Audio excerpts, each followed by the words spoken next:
Hi guys, and welcome to our weekly chat here at Miss Shipley's Classroom, where we are going to take a dive into something that I absolutely love teaching in my classroom. Now, what do English, math, science, social studies, all those other subjects that you teach in your classroom have in common? Well, they require you to read. And what do you do if your students are struggling with this vital skill? And on today's video, I'm going to share with you 3 secrets to having successful guided reading in your classroom. Stay tuned.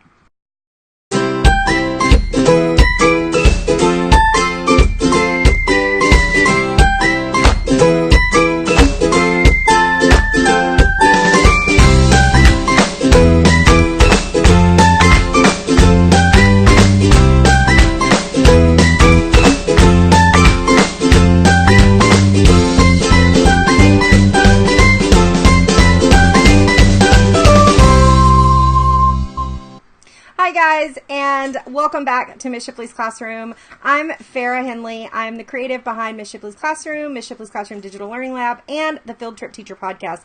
And here at Miss Shipley's Classroom, I strive to bring you tips, tricks, and strategies that you can take into your classroom and make your teacher life just a little easier. And today is no exception. Be sure and comment below if you have not joined us here before, and I'd like to know where you're from, where you're teaching, what grade level you're teaching, and I just like to get to know my viewers, and I want to thank you from the bottom of my heart for joining us here for this live chat. Now, if you're watching this on the replay, that's okay, because you can still comment below. If you have any questions throughout the video, be sure and leave them below. I love coming back and seeing the questions and answering those as they come in. All right, guys, so let's dive into today's 3 secrets to having successful guided reading in your classroom. And really, before we get started, I need to kind of start at the basics. What exactly is guided reading? Well, I do have some notes. I want to make sure I don't miss anything, but you need to think about guided reading as being a system in place in your classroom for teaching your students on their level, because it can be very, very difficult to teach an entire group of students, especially let's say you've got 30 students in your classroom. It can be very difficult to teach all 30 students at their level if you're teaching whole group. It doesn't mean that there aren't going to be times that you teach reading whole group, but most of the time you're going to want to break those students into smaller groups to where you can specifically hit skills that they are struggling with. So one of the things that I like to say is that the overall purpose of guided reading is not to teach a book or to teach students about a topic. It is to teach students reading strategies that are going to help them become better readers. Now, when we are teaching guided reading in our classrooms, we need to have kind of 3 steps in place as we go through teaching guided reading with our groups. And the first step to that is to pick a goal. So you need to think about what goal are you going to hit during that small group reading? Are you going to be working with them on sight words? Are you going to be working with them to understand how to use the pictures when they're reading, tracking with their finger, and then teaching them how to stop tracking with their finger and just track with their eyes? They're all different goals that you might have within that guided reading group, but you need to make sure you have a goal before you start. The next step is you're going to want to make sure that you pick the right text. You don't want to pick a text that is so above their level that you're trying to teach a skill, but they're struggling just to get through the piece of text. I like to pick a text, especially when I'm teaching a specific skill and I want them to focus on the skill.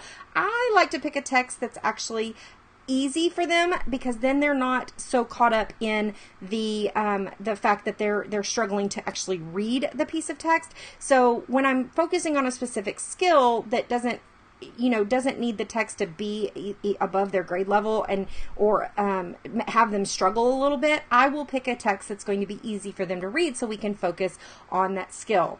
Then step 3, you're going to want to make sure that you map out that text. And how do you do that? Well, before reading, you're going to want to have your students look at the cover and possibly predict what's going to happen in the story. Get them interested in the story. You might even do a picture walk by flipping through the pages and looking at the pictures, and have them make predictions about what they think is happening based on the pictures. Then you are going to want to have a teacher-led discussion on what's happening during the time period that this particular text is taking place.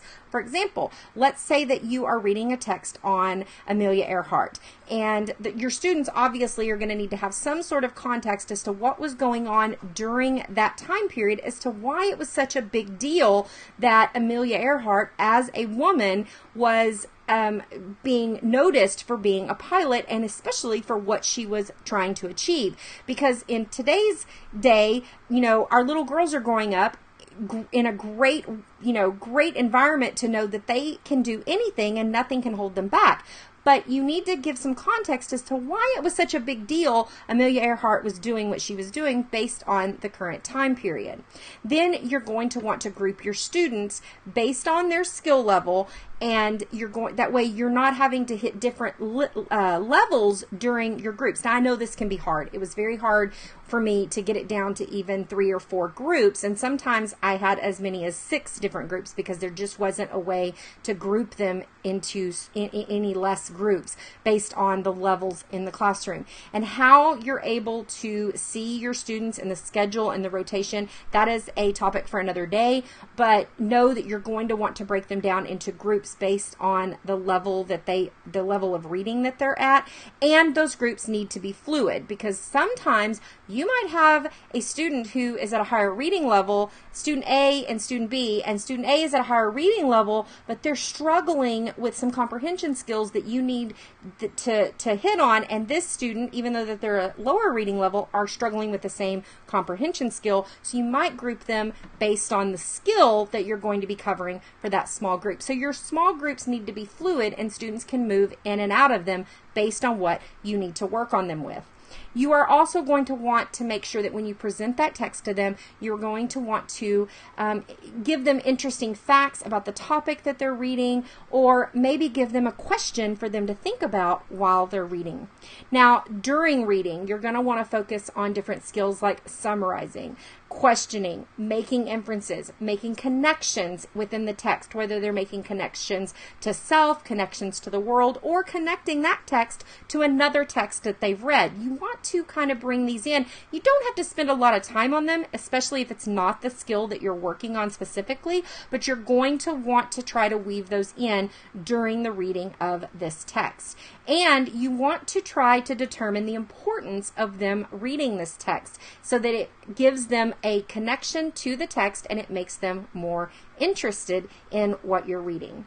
Now, you are also going to want to vary your guided reading. Sometimes you're going to want to focus on highlighting. Sometimes you're going to want to focus on questioning. You can even add close reading into your guided reading groups, and this is one of my favorite things to do, is to use close reading resources when I'm doing guided reading.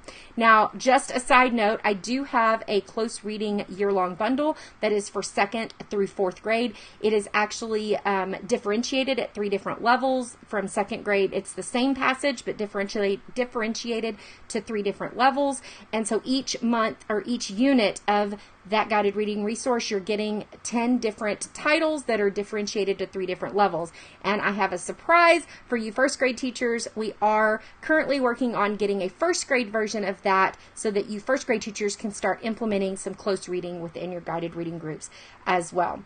It's not enough to just read the text one time. So I want you to get this in your head that you may be spending an entire week on a guided reading text, and that's okay. There are so many different skills depending on the text that you're using that you can hit.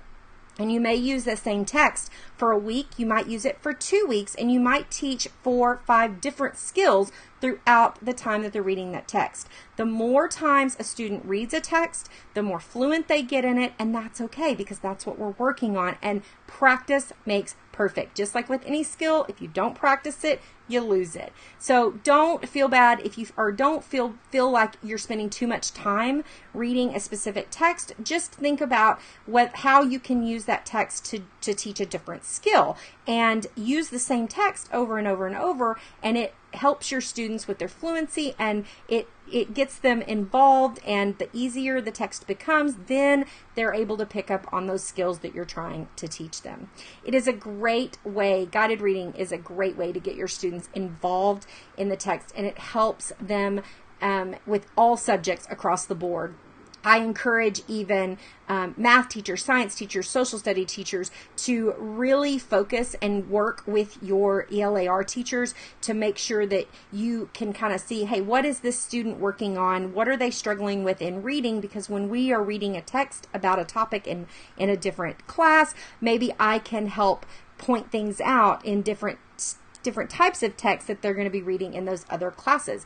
So work with your teachers to make sure that they kind of know, especially if you share students, you're going to want them to know, hey, Susie is struggling with tracking the text when she reads. Could you make sure that when she reads something in your class, she's tracking the text either with her finger, or if that student is working on tracking the text with their eyes?